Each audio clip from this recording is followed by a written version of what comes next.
Hello and welcome to one of two groupings of candidates for the School District 33 School Board Trustee Candidate Debate. My name is DJ Pohl. And I'm William Klaassen. We'd first like to acknowledge and be grateful that we are on the traditional, ancestral, and unceded territories of the Stolo Coast Salish peoples. This debate is brought to you by DPAC and chillTV. DPAC is the District Parents Advisory Council, which is the legislated parent voice at the Chilliwack district level, representing the collective views of parents of the district. We would also like to thank the Vineyard Community Centre for being our gracious host, and in particular Jeff Webb for his warm hospitality providing us this venue.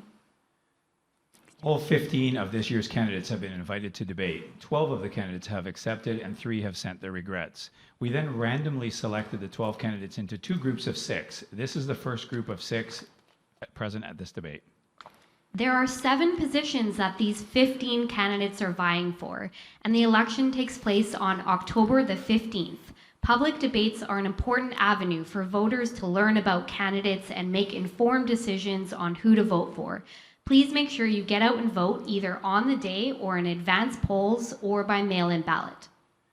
Tonight's debate includes a list of pre-screened and pre-circulated questions that have been grouped into 5 categories that will be announced throughout the debate. You may note that certain topics have not been included in the questions. We made an effort to include questions that were part of the school board trustees' job description. So issues such as SOGI 123 and approved reading in the schools have not been included in the questions. Now, a little bit on the rules and the format. Each candidate will have an opportunity to answer 1 randomly selected question per category, plus 1 random question from the remaining questions at the end. Furthermore, in addition to their opening and closing remarks and the questions, each candidate also has 2 tokens worth 1 minute each that allows them to optionally answer a question they may not have been able to answer during the debate based on the randomization. If they have those tokens remaining at the end of the debate, they may use those 1 or 2 minute tokens as an addition to their closing remarks. Direct and personal attacks will not be tolerated. We are expecting a respectful environment that allows each candidate to use their time to outline their own perspectives on the topic. Different perspectives on topics are anticipated, but candidates are encouraged to focus their responses on their own ideas. Name-calling or personal attacks could result in forfeiting time to respond and being cut off by the moderators. And one final rule, no interruptions will be tolerated as well. An interruption could result in the candidate speaking having more time added, or the candidate doing the interrupting forfeiting their future time. Now, let's get to the great part. Exciting to welcome the 6 participants in this first grouping. Let's introduce how they are. We have Kaethe Jones and Barry Neufeld, Greg Nelmes, Carin Bondar,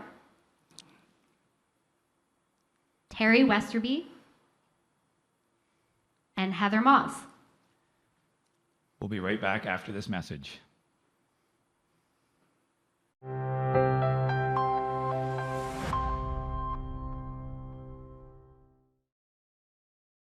Wow, that was fast. Here we are already for the introduction round. So for the introduction round, each candidate is going to have 90 seconds to introduce themselves and give us any opening remarks. And we're going to start this alphabetically ascending. So up first is Carin Bondar. Hello, my name is Carin Bondar. I am a biologist and a mom of 4 kids in our district. I'm also an incumbent trustee currently. I spend my time as a communicator. I teach in the areas of biology and also in the School of Land Use and Environmental Change. As someone who really likes to communicate, I think I am an asset to the school board because of the fact that I really like to investigate other POVs and get to the bottom of what issues communication faces. My platform is generally comprised of 4 major areas. The first being communication. course. That is my specialty.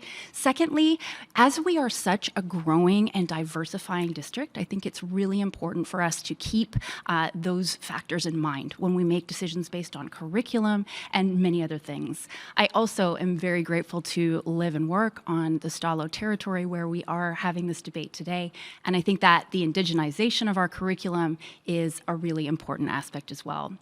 I think that the science communicator in me, that's someone who likes to talk about science and likes to introduce scientific concepts to the general public and various audiences. I feel like the school board is an excellent fit for my skill set. I enjoy aspects of science literacy and environmentalism that I bring to the table, and I'm really excited to continue this work. Thank you. Thank you, Carin. Next, with 90 seconds to introduce themselves, is Kaethe Jones. Hello, my name is Kaethe Jones. My family and I have lived in Chilliwack since 1989. I have taught in primary grades, kindergarten to grade 3, for 30 years in a variety of community settings. I have taught in isolated, semi-isolated communities, rural communities, hamlets, and also in the city. For the last 25 years of my career, I taught in the Chilliwack School District. My reason for running as a school trustee is because I'm concerned for the education and the welfare of our students. My life experience and professional qualifications give me a unique perspective and insight to be part of the Board of 7 to make policies that will enhance the academic and personal achievement of our greatest asset, our children, for the future. Thank you. And up next, we have Heather Maahs. Thank you. So I've been on the school board for 14 years. This would be my 5th term if I'm fortunate enough to be reelected. Years ago, 1993, I began a journey of learning how to tutor dyslexic students. And so I took a Norton Gillingham course, and I did that for 10 years. Dyslexia is in my family, and so it was a necessary tool for me to be able to utilize. And thus began my journey into reading and how students learned how to read. And also, that's how my interest in the school board began, because I wanted to make a difference for kids who were struggling to learn to read.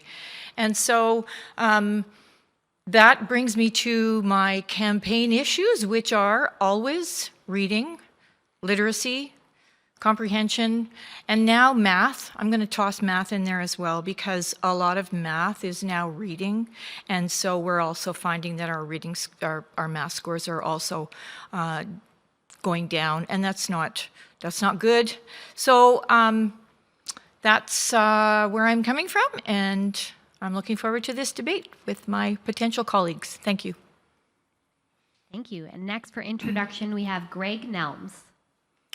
Hello, everyone. My name is Greg Nelmes. I actually am a product of the Chilliwack school system. I graduated way back in 1973 from Sardis Secondary, also attended Sardis Elementary. I had the great pleasure of teaching at Sardis Elementary before I got into becoming a vice principal. My first assignment was at Tyson Elementary, which I thoroughly enjoyed. The big thing that I'm wanting to focus on is putting kids first and really working hard on the skills of reading. Reading is a passion of mine, and I believe that we need to get those reading scores up, those writing scores up, and also numeracy.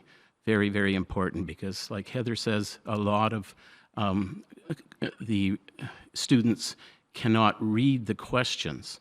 So we need to find ways to help out kids, especially those with learning disabilities.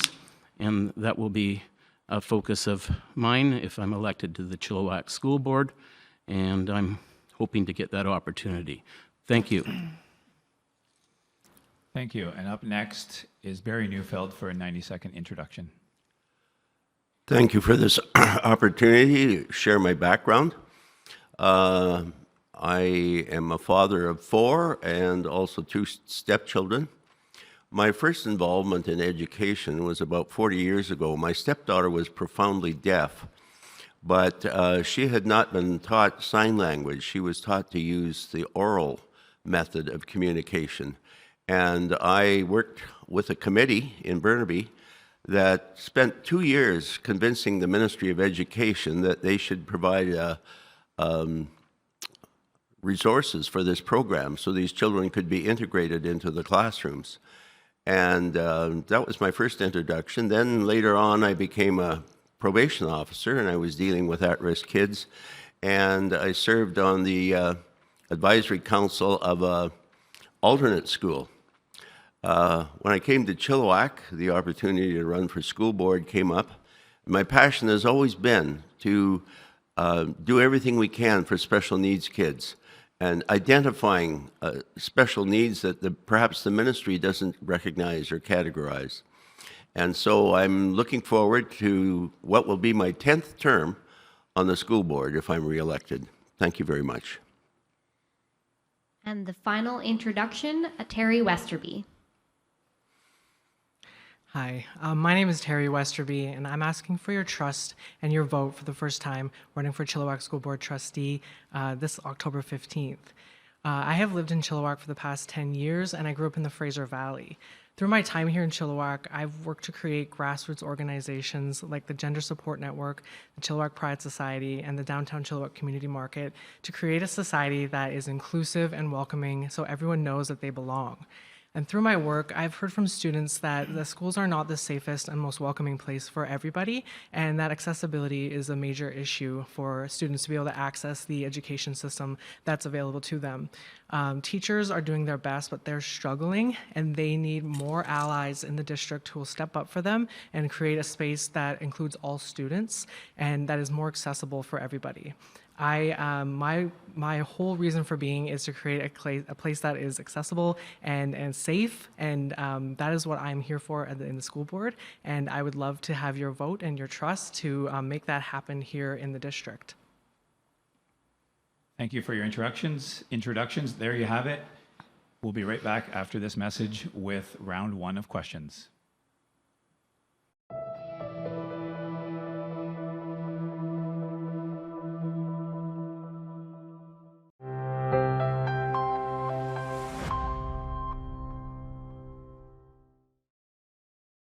Welcome back. We are now getting into our first round of questions on the first topic, and the topic is student learning and achievement.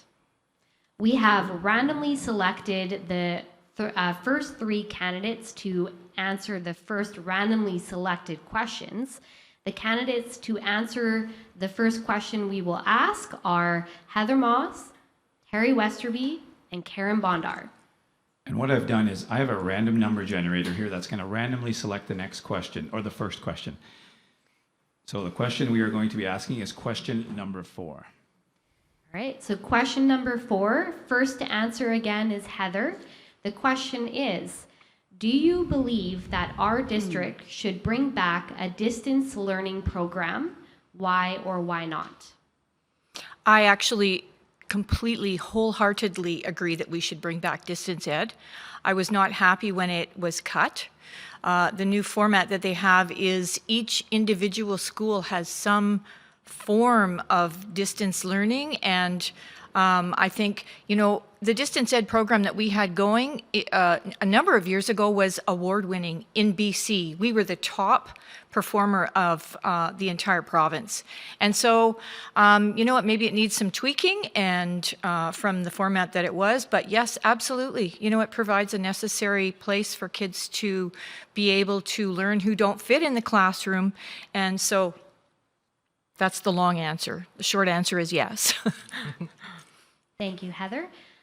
Next to answer this question is Teri Westerby.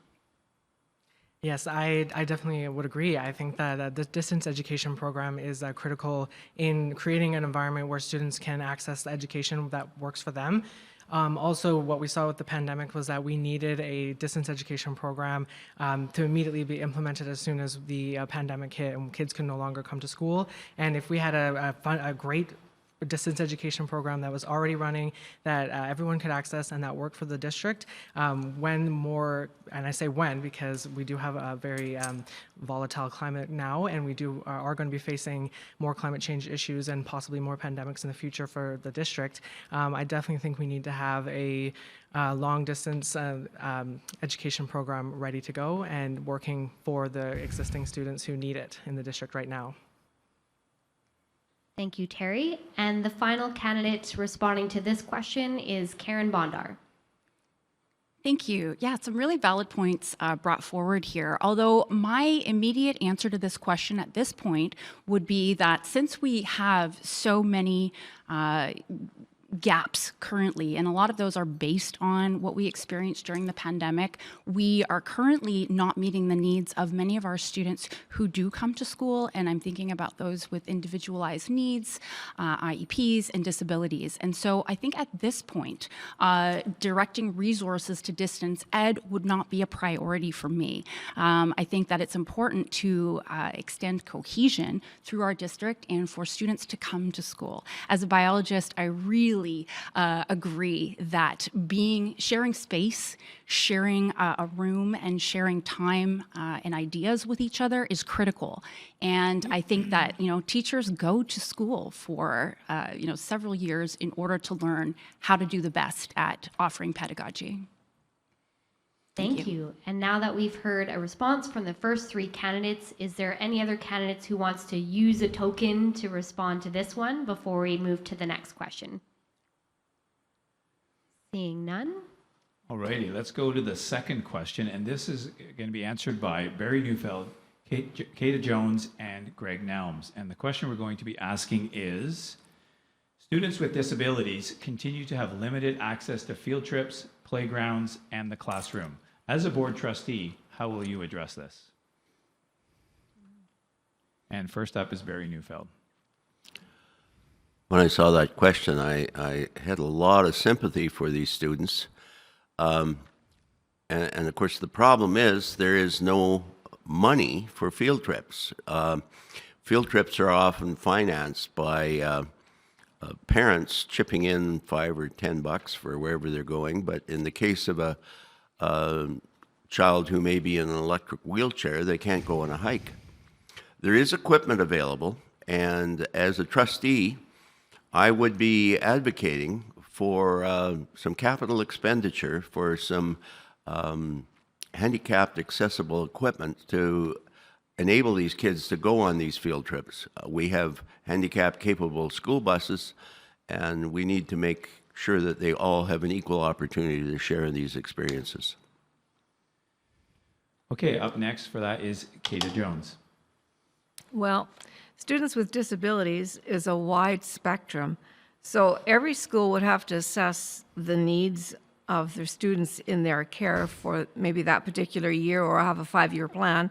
And under the number 600 policies, I noticed that there's a policy about physical activity and placement of children with disabilities.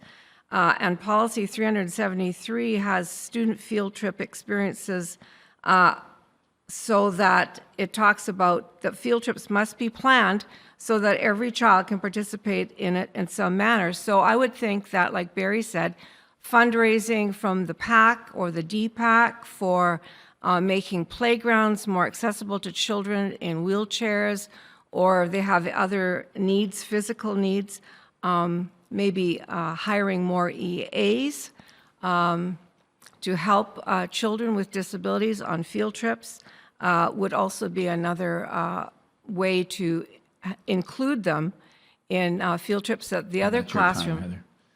Sorry, Kate. And up last for that is Greg Nelmes. Yes, I think that we need to find better ways of helping out our children that have disabilities, and in particular physical disabilities. I know in our district that the playgrounds are a lot better than they used to be, and there's access for them. But an important element to it too is the hiring of EAs that can provide that extra assistance to those kind of kids. But as Barry was saying, there is a cost involved, and that's where there needs to be often money provided through the DPAC. Often will support that. Also, what we need to do is to find ways to generate extra money from the Ministry of Education. Thank you. Thank you, Greg. And we'll just do a reminder once in a while, if there is anybody who would like to address either question that you may not have addressed or clarify anything, you do have 2 one-minute tokens to use as well. Seeing none, we will be right back after this brief message.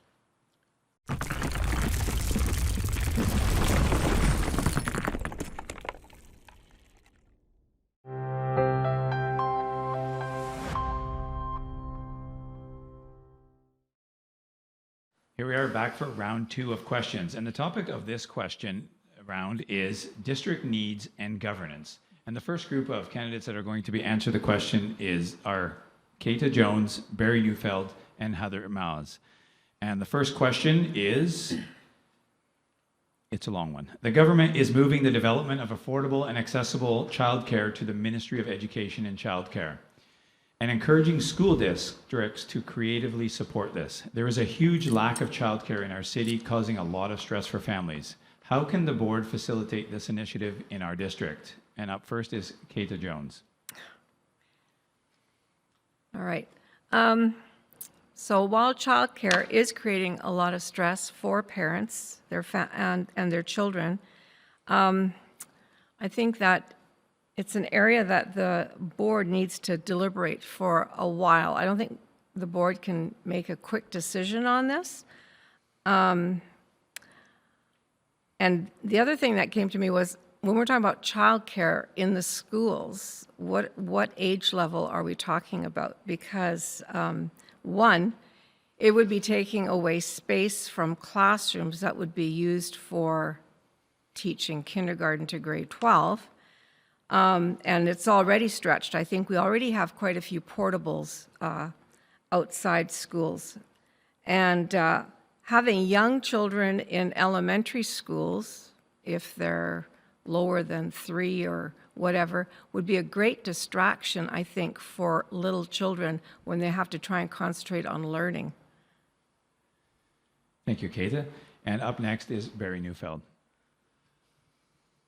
Well, of course, I share some of Kaethe's concerns. We don't have the room, and unfortunately, in the past, we have had to ask some of our contracted childcare organizations to leave the school because we needed the classroom space. So what remains to be seen is how much the government is going to back this with capital funding, because we're going to need more space if we're going to do a proper job of doing childcare. And I think the board will discuss it when we get more clear direction from the Ministry of Education, how their capital plans will fit in with this. Thank you, Barry. And up next is Heather Maahs. Thank you. I think both Kaethe and Barry have expressed my beliefs as well. It really is a matter of space. I mean, we're a growing district. We grow by a small school almost every year. And so I know the Ministry of Education has renamed themselves the Ministry of Education and Childcare. So perhaps there will be more funding that we can expect if they expect to fulfill this new role that they're handing to schools. But at the moment, we really don't have space. And so I don't know, what we as a school district or a school board can do about that.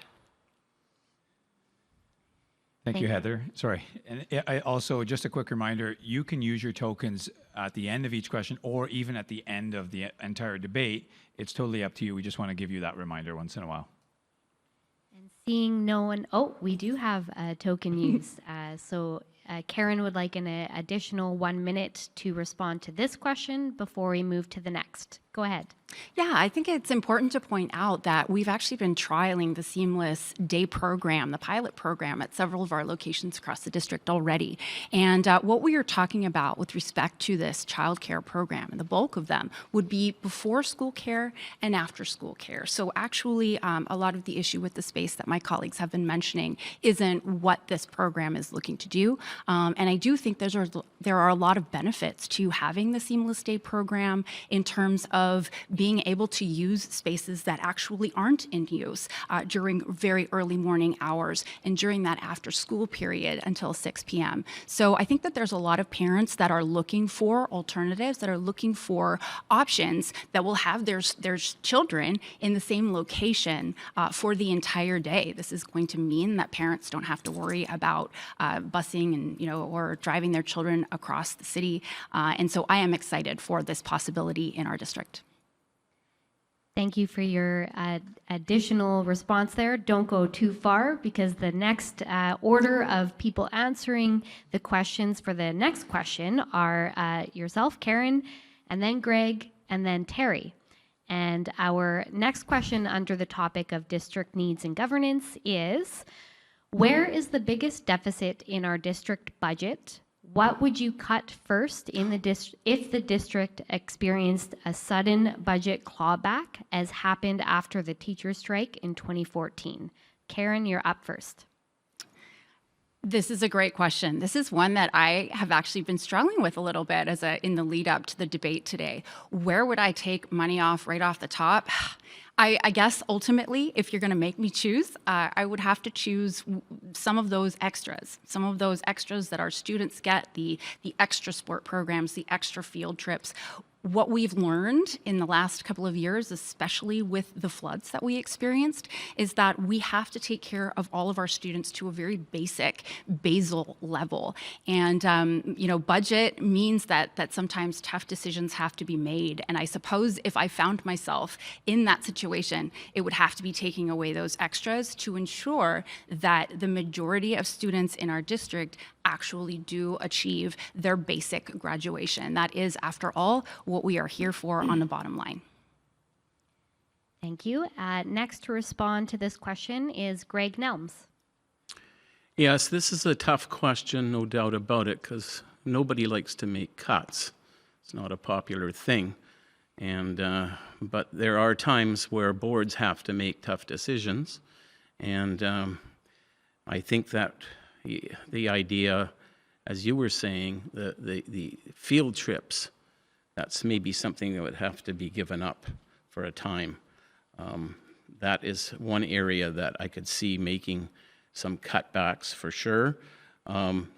The other areas that might require some pruning are in the area of our school buildings. I like the idea of childcare in the building, but we may not be able to do that for a time until the budget is in a better position. But this all involves long-term planning. Thank you, Greg. And finally, Teri Westerby.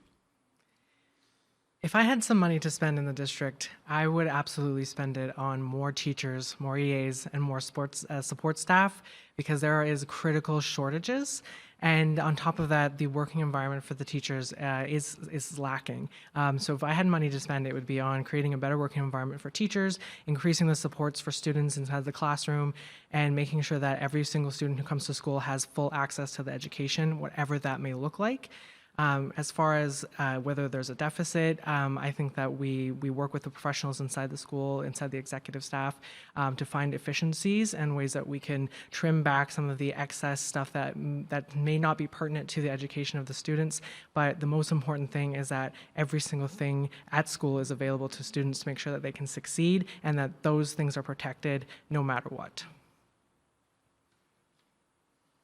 Oh, and I see we have a token to respond to this question. Barry Neufeld, go ahead.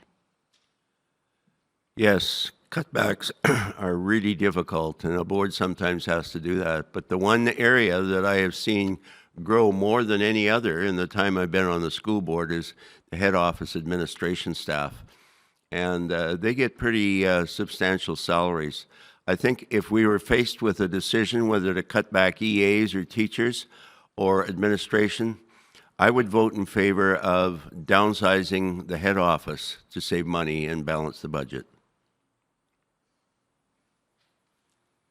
Thank you. Any other tokens? No? Okay, so that brings us to the end of the second round of questioning. We'll be right back after this message.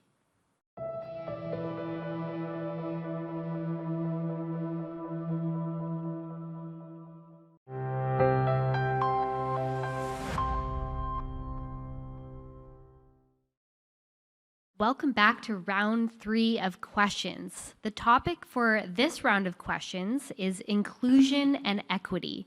And the first 3 candidates responding to our first question, and the order is Barry, followed by Teri, followed by Carin. And our first question is, where do you see exclusion of students with disabilities and neurodivergence happening in our schools? And what ways will you as a trustee, what will you do as a trustee to address this? One of the things that I've seen is that we have speech and language specialists, but they only work with elementary students. And I've seen real growth in that area. But I think we need to continue to support these children as they move on through middle school and secondary school. And I would advocate certainly that we would continue to provide services to these kids as they move through the higher grades of education. Thank you. Next up is Teri Westerby. As I pointed out earlier, there is a critical lack of EAs, support staff, and even teachers in this district. And as a result, students with disabilities are missing out on their education because the classrooms are no longer accessible for them. And on top of that, they tend to get sent home early as a result, and they are completely missing out on not only education, but also the critical interactions that they have with other students. And the students are also missing out on the representation of diverse people with diverse disabilities. And as a result, we need more allies in the district who will work with the teachers to create classrooms that are accessible, not only for different learning styles and also different physical and cognitive abilities. There are so many different types of abilities in the world, and we need to make sure that we dismantle the way that our school is built, which is built around ableism. So we need to make sure that we govern and create policies that are inclusive and accessible for all students. Thanks, Teri. Final person to answer this question, Carin, go ahead. Thanks. Teri, that was a phenomenal answer. I want to echo a lot of the same sentiments that Teri mentioned. We have, as we are learning more and more about neurodiversity and how children bring a totally different set of lived experiences to the classroom, depending on how they think and how they learn. I've spoken to many teachers who are now understanding this aspect of diverse learning in their classrooms. They're doing a lot of creative things with curriculum to be able to keep as many students focused and engaged as possible.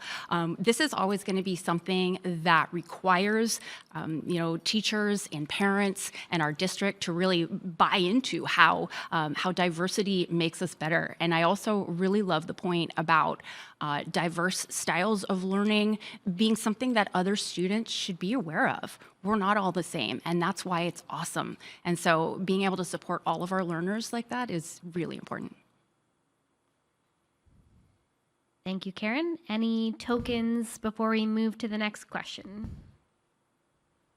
Alrighty, and our next question is for Heather Maahs, Kaethe Jones, and Greg Nelmes. And the question is, equity and inclusion are big words right now. What do they mean to you, and how can you ensure that the board makes decisions with equity and inclusion in mind? And up first is Heather Maahs.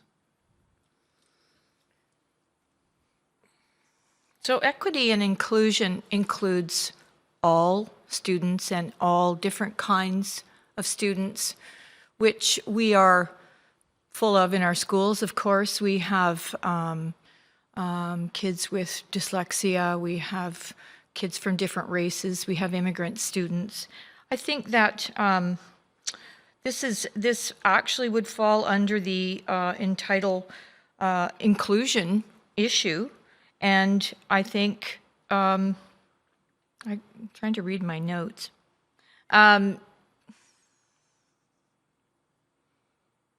I think, the board does make decisions with equity and inclusion involved. I don't see a place where we haven't done that. And I think the board does the best that it can with the aid of staff. Thank you. Thank you. And up next for this question is Kaethe Jones. I think the definition of equity is that the individual is supplied the support that they need to be successful in school. And so I think we do what we can with the EAs that we have. And when children need more assistance to be successful, we pull from different areas in the school to help that student. I think we also need to look at the overachievers and ask what they need to be challenged and keep being engaged in school, because they might get bored or just kind of zone out. So I think that's another whole aspect of equity. We usually think of equity for children with disabilities or whatever, but I think we have to think about the other side. That's the end of your time, Kate. And up next for this question is Greg Nelmes. Inclusion and equity are vital, and we're all individuals. We all have our strengths, we all have our weaknesses, and what we need to do in the system is to make sure that all kids get a proper education. You're just not teaching to the middle part of the class, you're teaching to everyone, and that does require EA support. It requires highly trained teachers. It requires the help of everyone in the system to make sure that the learners are learning to the best of their ability, and that's how you put kids first. Thank you, Greg. And is there anybody using a token? I see a token there for Teri. Could you just repeat the question one more time? Absolutely. So equity and inclusion are big words right now. What do they mean to you, and how can you ensure that the board makes decisions with equity and inclusion in mind? Thank you. Equity is defined as making sure that each individual person gets what they need in order to succeed, and inclusion is a big part of that. Accessibility is a part of inclusion in the sense that every student has access to the school so that it works for them and their individual abilities, cognitive function, and whether they're strong students or whether they need some more support. The best way for the district to ensure equity and inclusion is to have adequate representation, and that includes not only different identities on the board itself that represent the community and the reflection of the diverse community that we live in Chilliwack, but also people that will amplify the voices of the people in Chilliwack, especially parents and teachers, because they are the #1 partners in learning in the student's success. And without that buy-in from parents, there is no inclusion and there is no equity. So we need to make sure that every student has access to this education and that the classrooms are built for that. Thank you. Thank you, Teri. Anybody else wishing to use a token? And I just want to remind you as well, is if you're not having enough time within the minute you did get to speak, you can also use a token to add another minute to that time. They're basically your minute to add to any time. All right, with no further tokens, we will wrap up this round and be back right after this break.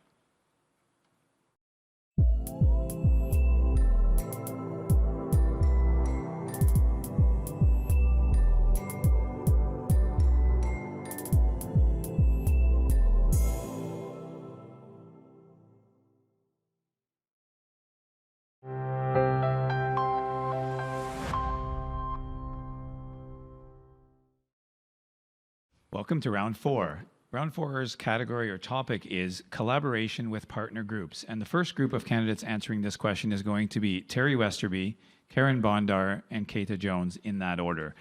And the question we have randomly selected is, what value do you see in social media in your position, and how do you plan to use it? And up first for that is Teri Westerby. It's a trustee's job to amplify the voices of the parents and the teachers in the district and to bring a localized lens to the governance of the school board.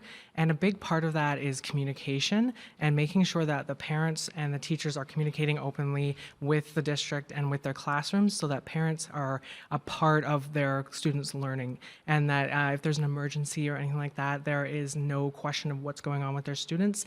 Social media plays an important part in that community connection with the students and their schools so that they know they are part of the community, they feel like they know what's going on. But as far as communication goes, there needs to be a more direct form of it, and social media is not the most appropriate place.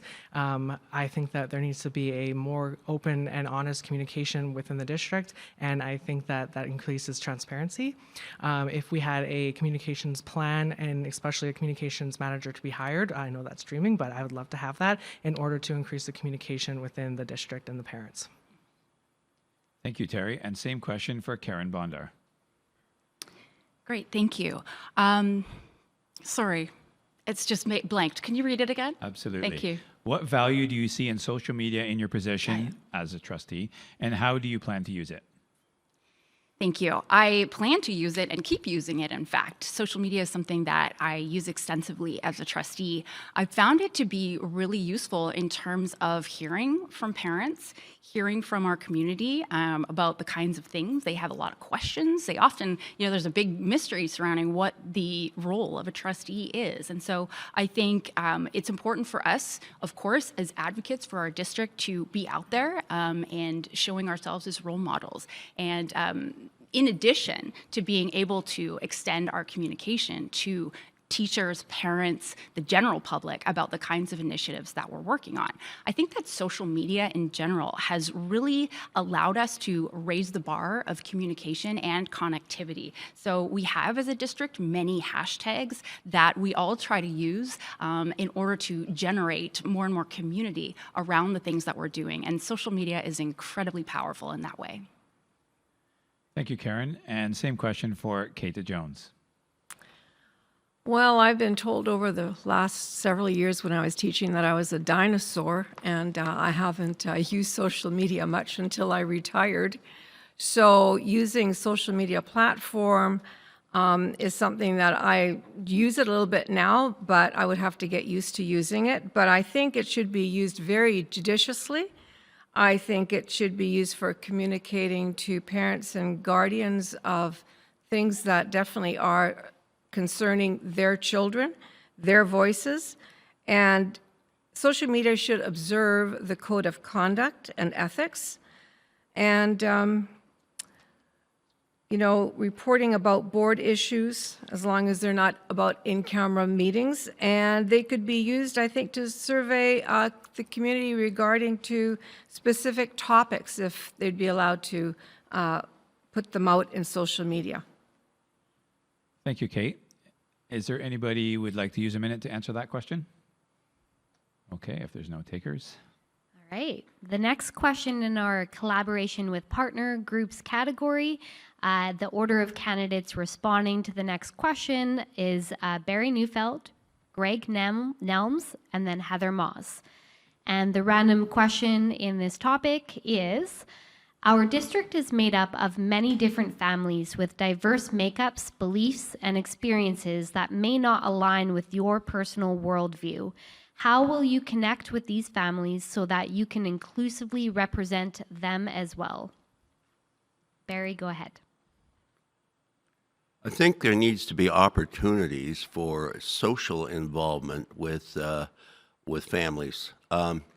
We have had partner dinners with some of our partner groups. Schools have community events where trustees have sometimes been invited and had an opportunity to talk to the parents and the staff at that school. And as you get to know a person, you get to understand them. And we haven't been able to do that over the last 2 years because of the COVID epidemic, but hopefully in the future we will be able to do more of that. Thank you, Barry. Next up is Greg Nelmes. Repeat the question, please. Absolutely. Our district is made up of many different families with diverse makeups, beliefs, and experiences that may not align with your personal worldview. How will you connect with these families so that you can inclusively represent them as well? Yeah, I think that one-on-one work with individuals from, especially the Indigenous community, we need to reach out to that part of our community, which is growing, I understand. And so by having shared experiences, I know when I was at Rosedale Elementary years ago, we had a night where they would come in and we'd have a dinner, a potlatch, and the chiefs would come in and different people, and we would do a little dancing and that kind of thing. And I think that was really a great way to connect. And with other groups, similar things. Eating food is something that we all like, no matter what our religious background is. And I think that we need to come to the table together. Thank you, Greg. Final candidate is Heather Maahs. Thanks for the question. You know, this job is supposed to be nonpartisan. None of us should ever bring party politics to the table. And any time that happens, things go sideways, guaranteed. My worldview is irrelevant when it comes to dealing with any issues that come up in the district. And my first term, I sat on the board with John Henry Harder, who was a self-proclaimed socialist Marxist, and I was a self-proclaimed conservative Christian, and we agreed that we actually had far more things in common than we disagreed on. And we actually voted together on a lot of items at the table. And that's the way it should be. There is no place for partisan politics at the board table. And so, you know, I think if we all keep that in mind and do what's in the best interests of the students, full stop, then we're good. Thank you, Heather. Any tokens to be used on this question? Okay, that brings us to the end of the fourth round. We'll be right back after this message.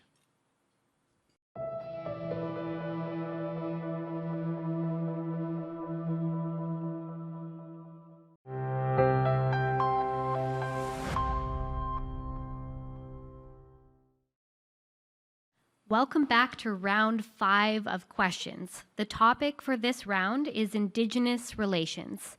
And the first 3 candidates responding to the first question, and in this order, are Kaethe Jones, Heather Maahs, and then Greg Nelmes. And the first question is, in what ways can a school trustee support the work of teachers in the integration of Indigenous perspectives and knowledge in the curriculum? Kaethe, you're up first. Well, I think the board has to come up with a plan. Oh, could you read that question again? I'm just not sure.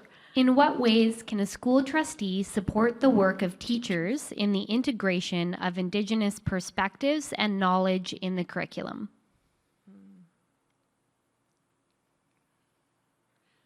Well, I would think that the board would promote Indigenous culture, history, field trips, which I think already happen in the schools, to First Nations reserves around Chilliwack. We have many of them.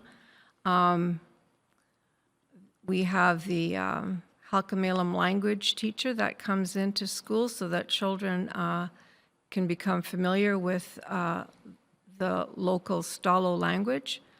I think introducing our base population of students to the peoples that were here before and how they lived and what their worldview was before we came, I think is very helpful to students to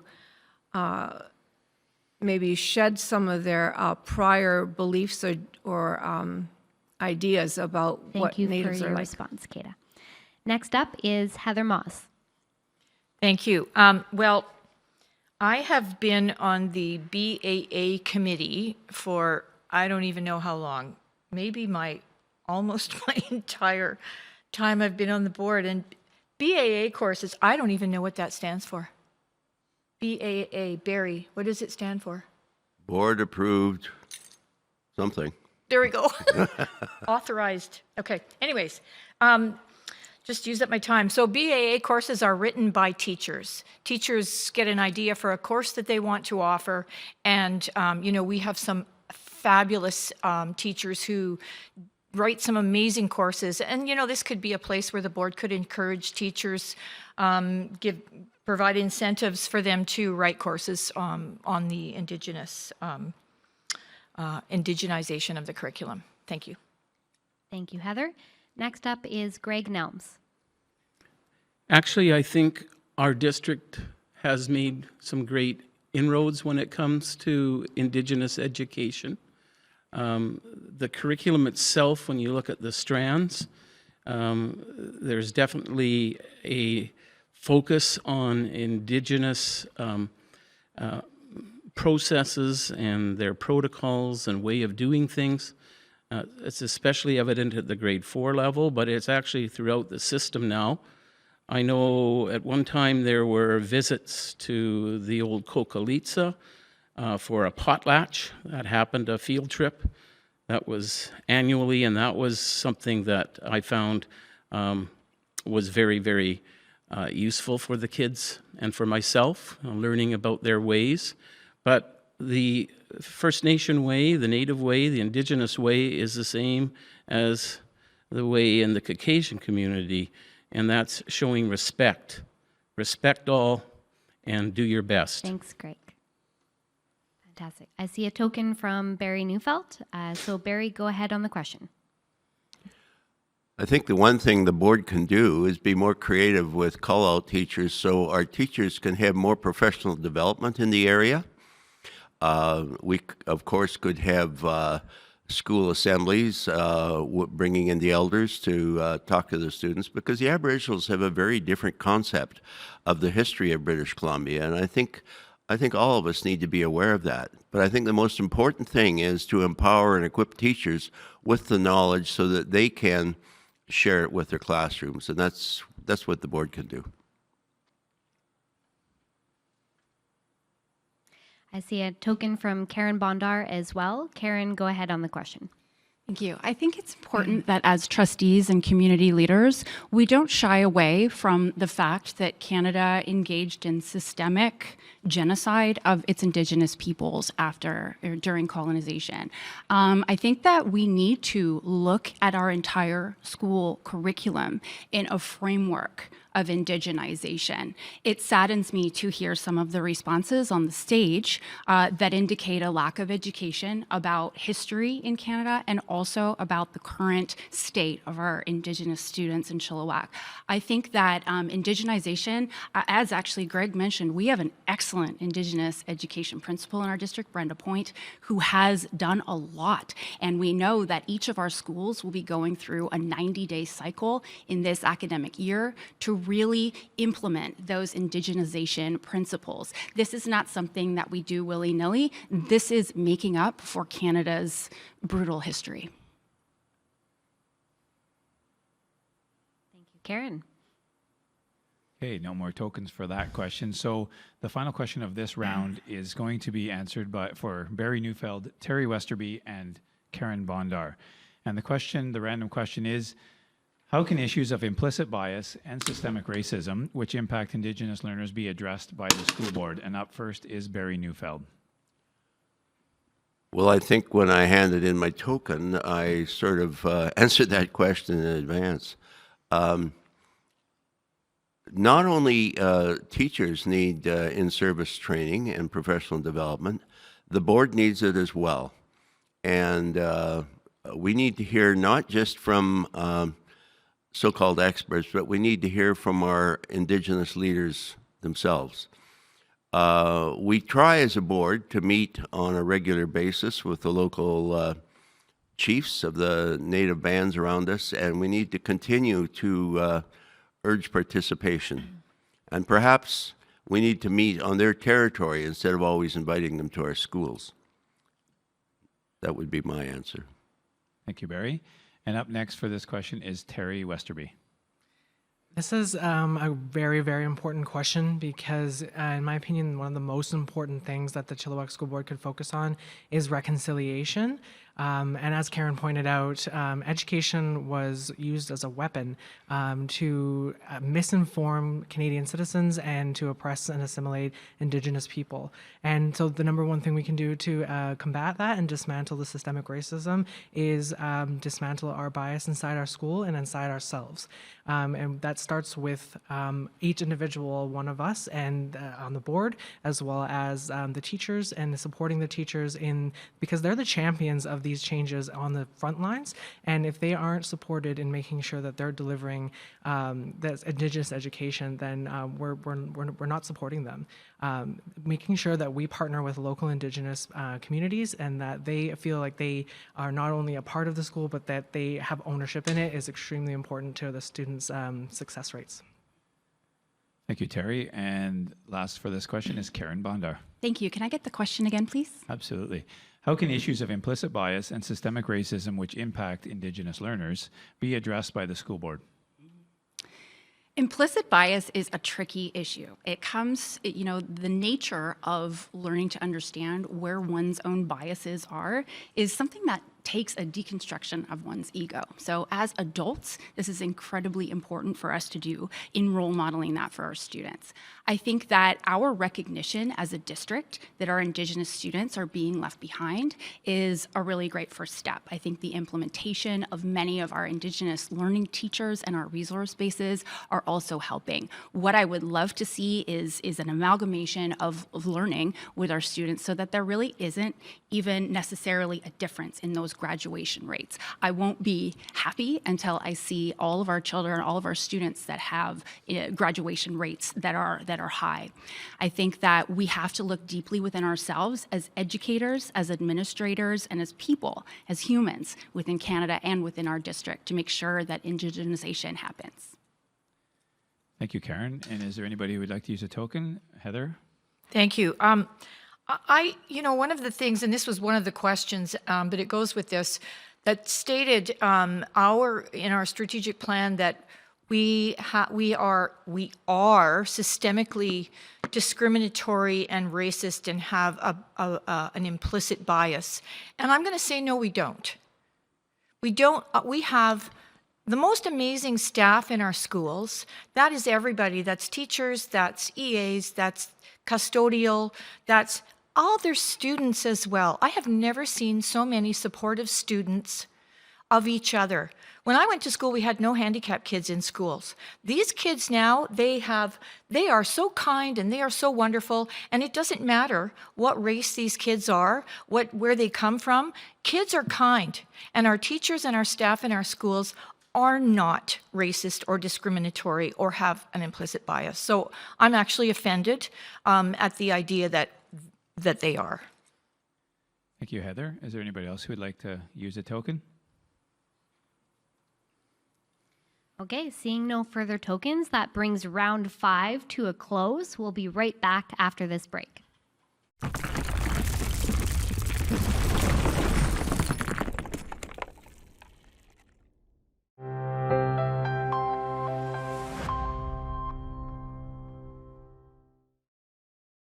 And we're back for round 6. This round is slightly different. What we are going to do is the remaining questions, not by category, just all the remaining questions. We've randomly selected one question, and every candidate will be answering the same question.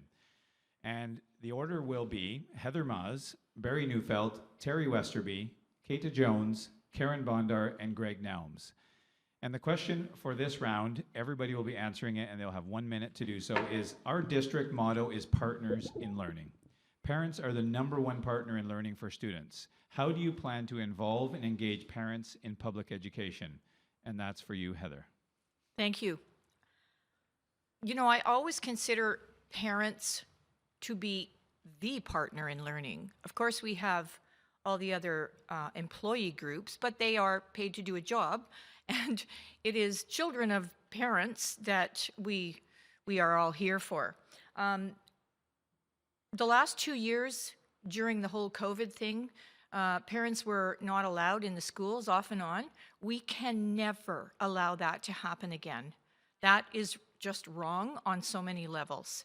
Parents are they are the clients of the entire system. And I think that in addition, parents need to be fully cognizant of everything that's going on in their child's education. They need to never have anything kept from them, from anybody.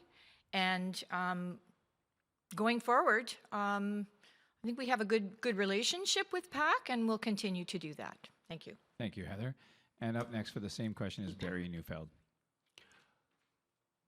There is a foundational document that the School Act of BC is based on, and that's the mandate for public education. And it says very clear in that mandate that parents are the prime authority in deciding what kind of education their children should have. And we need to respect that. If you look at it from a business perspective, public education, our customer is the parents. They are the ones who are giving their children and entrusting them to our school district to educate them, to prepare them for success in the real world. How are we going to increase that? Well, once again, as I said, trustees attend PAC meetings. We have joint meetings with the district PAC. And in our public meetings, we need to be more open to comments and suggestions from parents who make the effort to come to our school board meetings. Thank you, Barry. And Teri Westerby. Could you repeat the question? Absolutely. Our district motto is Partners in Learning. Parents are the #1 partner in learning for our students. How do you plan to involve and engage parents in public education? Parents are absolutely one of the most important partners in learning.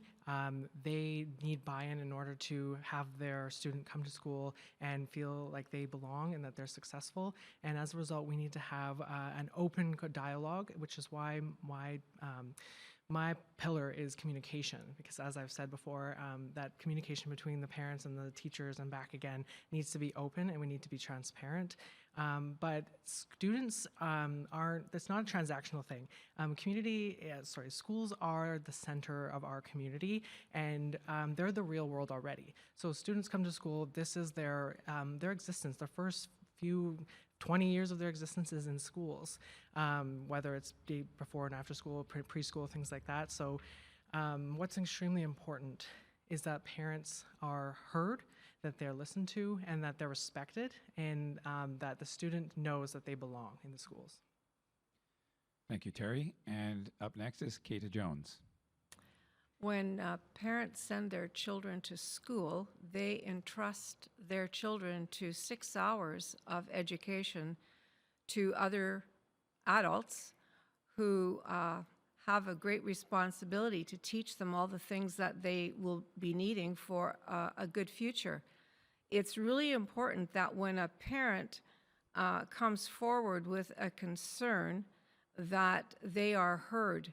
And I found in the policy handbook, there's policy 160 that talks about board advisory committees.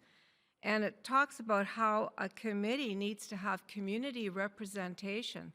So I think if there's a serious issue, there should be people parents from the community who represent different walks of life, worldviews that are on that committee.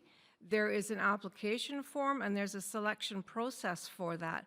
And I don't know if that is utilized a lot, but I think also the people that are on that committee. Kaethe, or do you want to use one of your tokens? Yeah. Absolutely. Sure. Please continue. I think that when parents are selected for that process, I think it needs to be transparent who the people are on that committee so that it's not a secretive process and that everybody feels like they've had a fair share and say in what was going on. Thank you. Thank you, Kaethe. And up next is Carin Bondar. Thank you. Parents are, the heart of our school system. Without parents, we don't have students. And I think that there's a lot that I'd love to expand on from this point. Our PACs, our parent advisory committees, are formed at each and every school. And I really love that there's this grassroots opportunity for parents from any walk of life. As some of my colleagues have said, we have some new refugees. We have some that have been in Canada their whole lives. We have parents that are coming to us with different sets of experiences. One member from each of the PACs from each school sends a representative to the DPAC. And this is the DPAC debate that we're all at right now. So it's really, this kind of exercise is incredibly important for all of us to show up, to be there, to listen to our parents. And I would say that I find it disappointing and somewhat astonishing that 3 candidates are not here at the parents' debate. And I'd like you to keep that in mind as well. Thank you. Thank you, Carin. And the last candidate to answer this question is Greg Nelmes. Parents as partners in education, absolutely. They are a key component in our system, and we need to welcome them in the school. Perhaps give them, I know in the elementary school, they're often involved in reading to kids, into playing with the kids at the younger levels. And then sometimes when they get into middle school, unfortunately, there's a drop-off. And senior, there's a further drop-off. We need to find ways to encourage parents to be at all levels in the system, K to 12, so that we produce graduates who are ready to go out and find meaningful work. Thank you, Greg. And is there anybody who would like to use any of their tokens? Okay, we'll be right back after this message.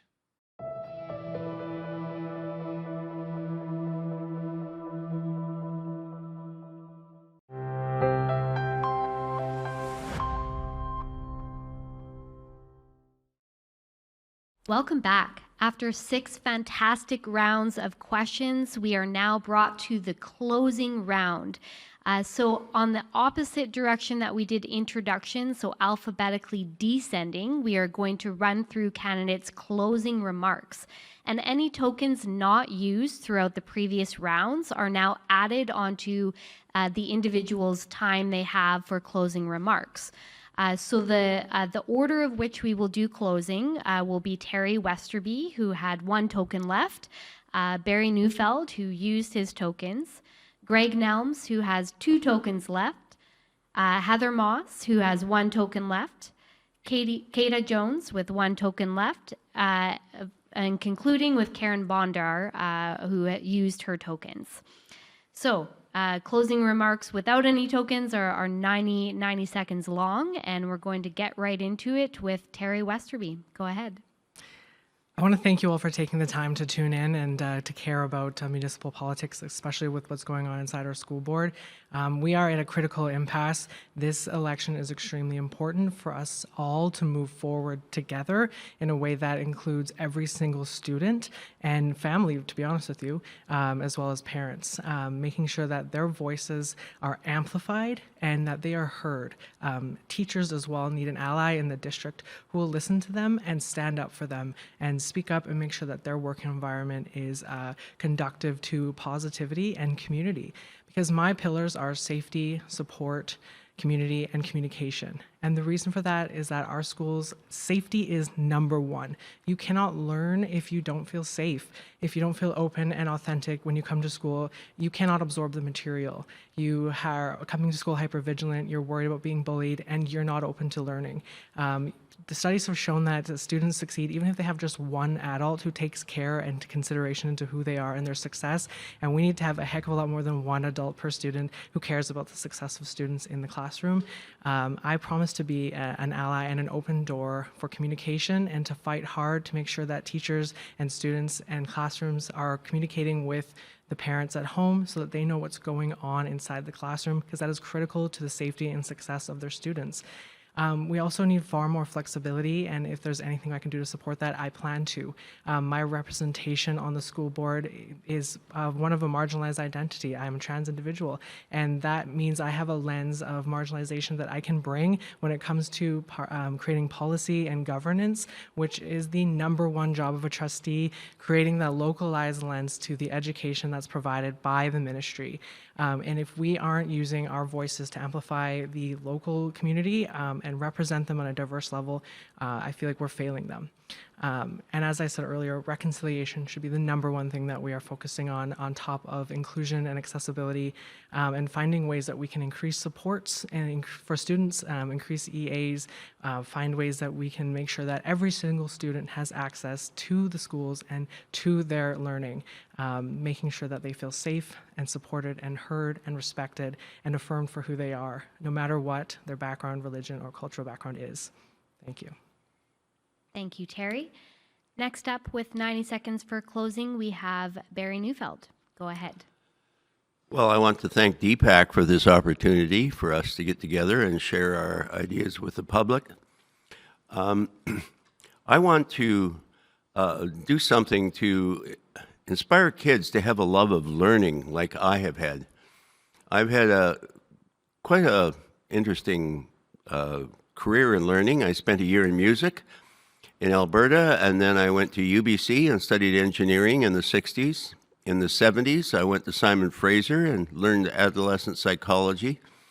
Then I got a certificate at University College of the Fraser Valley in the late 90s. And then, as a senior, I went back to school and got my master's degree, and that was about 12 years ago. Things have changed a lot in universities, and not all of it for the good. As a publicly elected school board trustee, I will announce publicly that I am opposed to the new trend in universities of critical theories. And I'm determined to make sure that these don't filter down into our classrooms, because I believe it is destructive to our society to turn our backs on everything that our forefathers built and created for us in this land that we call Canada, where we enjoy freedom. In the tradition of my grandparents and great-grandparents who were school teachers, I believe parents have the right to educate their children, and their opinions must come first. Thank you, Barry. And now, with up to 3.5 minutes, if needed, Greg Nelmes, you're up next. Yes, thank you to DPAC for inviting us here. This has been a great session, and I have actually really enjoyed it. My motivation for running for school trustee is that the interests of students come first. Kids first, and I want to be part of a united board that can disagree in camera, but presents a united front to the media. In short, I will listen carefully to all and make level-headed decisions. I am a team player. Also, I really want to see improvement in the area of the grad rates. Our grad rates are still lagging behind the provincial averages, and I think that we can do better in that department, especially with kids that have learning disabilities or physical disabilities and our Indigenous population. Also, the treatment of our Indigenous people in residential schools was a travesty, and it was horrible, and we never want to repeat those kind of mistakes again. It really did harm to many generations. And finally, I'd just like to say that I think by working together, we can solve a lot of problems, and we are truly partners in learning. Thank you. Thank you, Greg. And with 2.5 minutes for closing, Heather Maahs is next. Thank you. Well, thanks, of course, to DPAC, and thanks to chillTV for putting this on for us. This is a great opportunity. I think this is actually the only opportunity that we have to actually sit in person and have a conversation And so I've enjoyed this conversation. I think it's gone really well, and I appreciate everybody's perspectives and views. So the next 4 years, we have a lot of work to do. We have reading and math scores, as I mentioned before, that are low. And, you know, the whole thing regarding reading is it's a foundational skill, because first you learn to read, and then you read to learn. And if you don't have adequate reading skills, then you are not going to succeed in the rest of your school years. And, you know, in regard to indigenizing curriculum, and I believe that that's the very best thing we can do for our Indigenous population as well. You know, about 80% of the students at the Queaquel High School don't have adequate reading skills. That's too many. And so, and they graduate. So I would really like to see this board take a hard look at our priorities and putting our money where it is best suited, boots on the ground in the classroom where the teachers can get the job done. We have 18,000 students and 1,400 teachers. If you do the math, that works out to 7.7 students per classroom. So we have staff, they just need to be allocated a little differently with their skill levels, and looking at different ways. I think the way that we're doing it now is not necessarily the best way. So in terms of going forward, I am hopeful that the city will re-elect me, and I have a number of candidates that I'm running with that are like-minded, and we want to focus on giving students the education that they need and that they deserve. And so on October 15th, I hope that you'll take these things in consideration and put an X beside my name. Thank you. Thank you, Heather. And next up for closing remarks with 2.5 minutes is Kaethe Jones. Go ahead. When I became a teacher, one of my main goals in becoming a teacher was to help those who were learning disabled or had special needs, because my sister was deaf, and later on, I have 3 special needs grandchildren. So one of my main purposes in becoming a trustee would be to help those parents whose children have special needs and to advocate for the support services that they need, whether it's speech and language, whether it's to do with the needs through the autism spectrum, or any other kind of need, blind, deaf, you name it. I think we have done a lot. We've included the children in a lot of activities, and they have felt welcome in our classrooms. We have provided EAs to support them, and I think there's always room for probably improvement in maybe training for EAs and even teachers how to teach children with special needs in the classroom. But I think we've done a great job from where we've come from, especially when I started teaching in the 70s. Our society is so much more inclusive of children who are neurodiverse. The other thing that used to be, and I don't know whether the board even has any power over this, but when I was teaching, there was a time when a child with special needs was worth 2 regular children because of the support that they needed, and so class sizes were cut. So I think smaller class sizes to help teachers support students with special needs is an important element of providing for these children as well. I would be pleased to be on the board, to be a partner with other 6 people to help our school district grow and become the best school district it can be in supporting all of our students for all graduation of all different backgrounds. Thank you, Kaethe. Thank you so much. And finally, with 90 seconds to close, we have Carin Bondar. Go ahead. Thank you. And thanks to DPAC for all of the work that you've done to put this entire event together. I recognize there's a lot that goes into planning something like this and being incredibly careful to keep it fair, and really appreciate the efforts that you put in there. I am only 1.5 years-ish into being a school trustee. This job has a pretty steep learning curve. There are many partner groups in the district. We've talked about some of them today. We have our teachers, our administrators, our parents, and of course our trustees, and many support staff that function in between. And gaining a command over what one's role is as a trustee is something that develops over time. I'm looking forward to exploring some collaborations in the coming months. I've got students out in the forest, and I've got students coming in to do sustainable fashion, some sewing, some patching.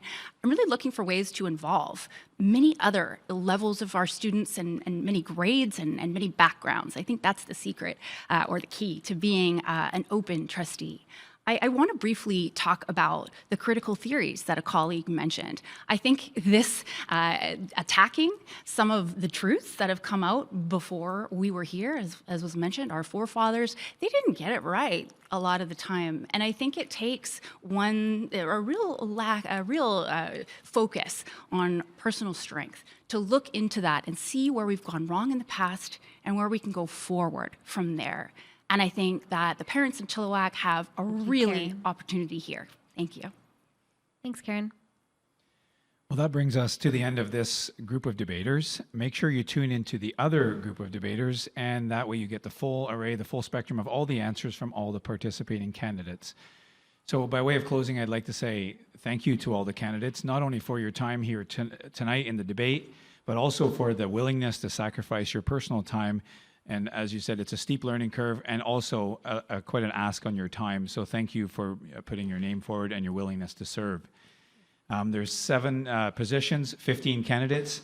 And so I'd like to thank DPAC for putting this on, for having us here as moderators, and also having the candidates, giving them time to express their views and their platforms. Also thanks to chillTV for putting the production on and getting this out to everyone. And also thanks to the Vineyard for the venue and hosting the event. On behalf of all of us, thanks for watching, and we hope this helps inform your very important vote on October the 15th. Thank you.